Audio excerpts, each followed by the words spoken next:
Hey everyone, welcome back to the O Show, everything crypto every day. On tonight's episode, I have a very special guest. I have Danielle. And Danielle, are you now the lead of Fame Lady Squad?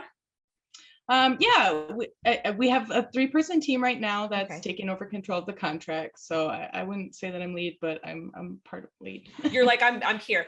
Okay, so the reason why I'm having Danielle on, guys, is because most of you know that I just kind of started investing in different NFTs. And I'm not really a big NFT flipper because I don't know. I have trouble like getting rid of things or selling things. Like it's an emotional attachment. But one of the NFTs that I recently invested in, maybe about a month or so ago, was the Fame Lady Squad. And the reason why I decided to invest in those is I support women in the space. I like the designs. The designs were absolutely amazing. Some of them had tattoos, all of that type of stuff. And the biggest thing was that they pledged to give a $20,000 donation to CARE, which raises awareness for DV, SA, all of that type of stuff. And I'm a very big advocate for it. We've been able to raise about $1,700 for House of Ruth. So I went ahead and I invested. But then there's some crazy stuff that happened. And I was like, what in the actual hee-haw? And again, my purchase of the NFT was not sponsored. I was not compensated, none of that stuff. Anytime I do sponsored stuff, I disclose to you guys. But I wanted to just really support the cause. Like, even if this project went to zero, I didn't care. I wanted my money to go to CARE. But then something crazy happened. So Danielle, can you kind of tell everybody the saga? And I'm going to kind of jump in and ask some questions. Of course, yeah. So, for me, I had hopped on Twitter and I saw a tweet that said the team behind Queenship is 3 Russian men, and this affects Fame Lady Squad as it's the same devs. And then there was an arrow and there was a Twitter Spaces. So I hop in there and there's like 600 people listening to this Twitter Spaces about how just all this evidence about how they're really Russian men and not females, which they had pledged to be the first all-female team, all-female avatars, which they are the first project of all generated profile picture of all females. But, of course, the team was not all female, we found out.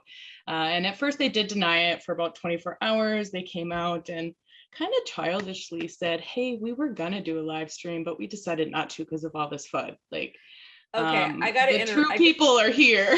Okay, I got to interject really quick, and I'm going to do that throughout this interview we're doing. Yeah. I feel like, okay, I love and I support women, and I love and support men, and I love and support people from all different backgrounds if you're a good person. My issue is don't try to capitalize off of women. And the reason why we don't want to do that, or don't try to capitalize somebody of a specific background, gender, race, ethnic, whatever it is, don't do that unless you can be a friend, you can help out, they can tap you in, but don't try to capitalize on that sense. I appreciate the donation they made, but that doesn't sit right with me. That was a bunch of dudes that wanted to capitalize on being women. Right. And, it was a really great area because they made a roadmap that they stuck to, and they made these NFTs that they promised. And, the code was legit. And in a lot of ways, it was just all over the place. And I was hurt. I was like, I literally felt sick to my stomach when I found this all out. And I had been rocking the profile picture for a while, and I had shared it with a lot of people, and not paid to by any means, just because I liked the project. And I thought it was really cool to finally have like a really kick-ass female avatar, like I wanted that since the apes came out, and we hadn't had that. And so I had shared it with a lot of people, and so I felt just sick, especially the people who had come in the chat that were like, I gave my wife her first NFT and it was a lady, or I gave my daughter her first NFT and it was a lady. And they bought those all for the right reasons. They're trying to support good causes and good people and help get new people into the space, which is something we all need and want. And like, I just kept thinking about all those people, and like my heart just broke for them. So originally we were just planning on like doing our own project and just dropping it to all the people who held the Fame Ladies, because we didn't even think to ask for the contract.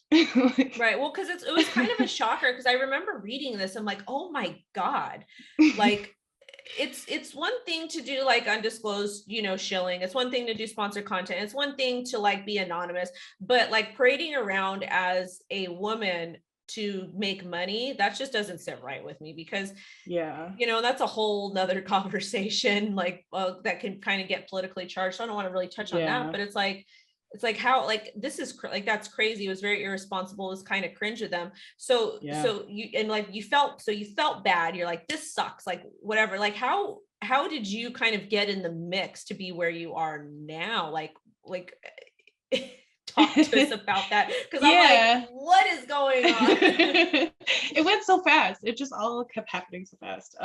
So I've talked to Art Chick about the project in the past, and we followed each other for a while, so she's kind of known who I was, and I was a big I was super active in the community early on, and I was always trying to get them to push the project. Like me and a group of other people had created like marketing plans for them, and all sorts of things where we were like, please just give us the ability to do it and we'll do it on our own, kind of thing, where we were even trying to take over the project before any of this happened, like not in a formal way like that, but trying to push it to where it really should be in the first place.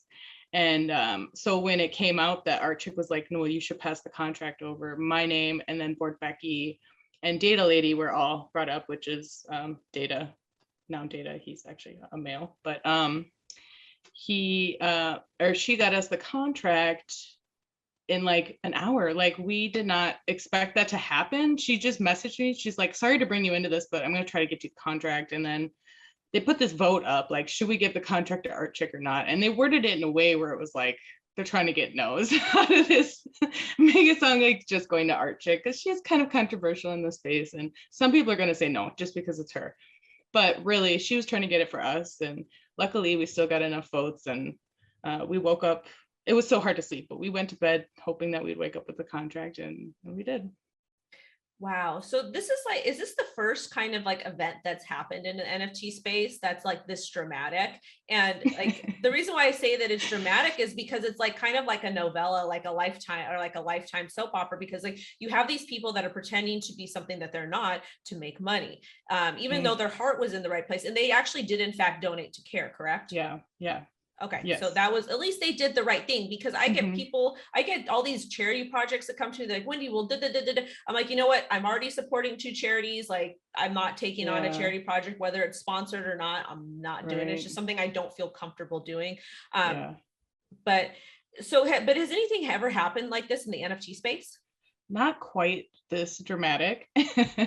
and I think it's definitely going to go down in history, but it could be just a footnote. But if we turn this into some amazing project that's doing something that no one's ever done before, it could be a whole chapter. So that's kind of what we're hoping.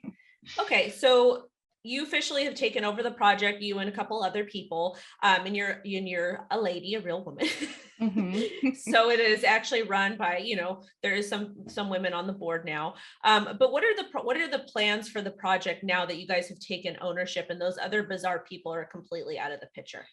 Yeah. So we're completely starting over. We do still want to have, the female empowerment as part of our roadmap. So that's really important. But we pretty much just, deleted their website and everything. We're starting from scratch.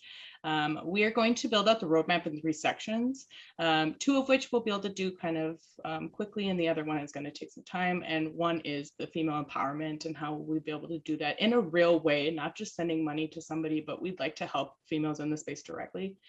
And then community building, and that could be anything from giving people tools to play with their derivatives, like teaching people Photoshop or something like that. And then some long-term value add utility, which that's the one where we're like, I don't know, but we need it. It's going to take some time, but we want, I've worked on other projects where we built tools for NFTs, like dynamic minting properties and stuff like that. And just looking more towards not just what's cool and going to sit in your wallet, but what do you have to have? You need one because there's something you can't do without it. Okay. I think that that's really cool. So you guys are going to completely restructure the entire website and come up with like a value proposition and whatnot. Is it going to be exclusive to women, or are you guys going to be able to do some sort of like fun stuff, like whether it's teaching Photoshop or teaching people how to mint? Is it going to be like anybody that wants to learn? Yeah, we definitely want to be more inclusive. Like, we do have some men on the team. We're trying to diversify a lot on the team. And any resources we have, we're not going to limit to women, but we do want to be doing something out there that's helping more women enter the space for sure.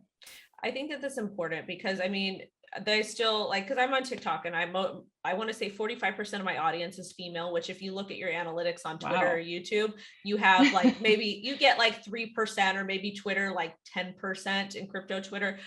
So Yeah. I do think that it's important. I do get a lot of women are like, Wendy, like what do like, how do I do this or what, like different things like that. I'm always happy to help them. Even if you're a dude too and you message me and you don't say Right. weird stuff, like I will, Yeah. I'll be there. I'll be there to help. But I think it's important, especially with NFTs. I just see them as such a really cool ecosystem and a way for a lot of people to kind of learn different things and to make money, like passive income, especially if you're a smaller artist. It's like such a cool thing. Yeah. When do you guys think everything will be live and ready to go and the new roadmap will be up and whatnot? Yeah, so we were actually just talking about this right before I hopped in here, but we're hoping to have a date next week where we launch the website and at least the framework for the roadmap and have the first roadmap item for the community to vote on. Since it is going to be that female empowerment that we're going to start with, we want to make sure it's something that the community is all behind us with. Are you guys gonna maybe possibly create a coin in the future to create a DAO so people can vote that way? Or is it just gonna be like people need to join the Discord and they need to kind of be active what's going on? Yeah, as of right now, we just have people in the Discord that we're doing like one-on-ones with people a lot. Town halls, we've been DMing people. If somebody has a question, they seem like they don't like something that's going on, we reach out to them individually. So we're trying to really get not just yes or no answers from people, but see why and how they feel that way. Got it. Okay. Did I not ask any question I should have asked? No, I think you pretty much covered it. I will say we just got our first royalty payment today, so that's super exciting. We thought it was going to be a lot longer until we got one, so now we have something to work with. So yay, awesome. Any advice for people that are like brand new getting into the NFT space? Like, I guess I don't want to call like Fame Lady Squad a scam because it wasn't a scam because they actually did do what they said they were going to do. They just there were just a couple bizarre things that happened. But do you have any tips for people that are getting into the NFT space, like where to start, what to maybe start looking at, like how to do fundamental analysis on an NFT and make sure that it makes sense? Like what tips and tricks do you have? Yeah, certainly. So if you're new to NFTs, definitely go to nftbasics.com, which I made for beginners just to learn about NFTs. And there's a section in there on verifying NFTs, where, and that's more for if you have a project with real and fake copies out there. But as far as like buying NFTs and knowing if it's the right NFT to buy, the most important thing is being a part of the community and know the artist. If you're following an artist on Twitter and you know who that money is going to, I feel like you just have such a bigger connection and you have way more reason to buy that piece of art versus, okay, this looks cool. I agree. All right. Well, thank you so much for coming on. I want you to stick around because I've got a few private questions for you afterward. Sure. But again, you guys, I will have all the links down below if you're interested in getting involved with Fame Lady Squad or if you want to learn more about NFTs or anything like that. But again, thank you so much for your time.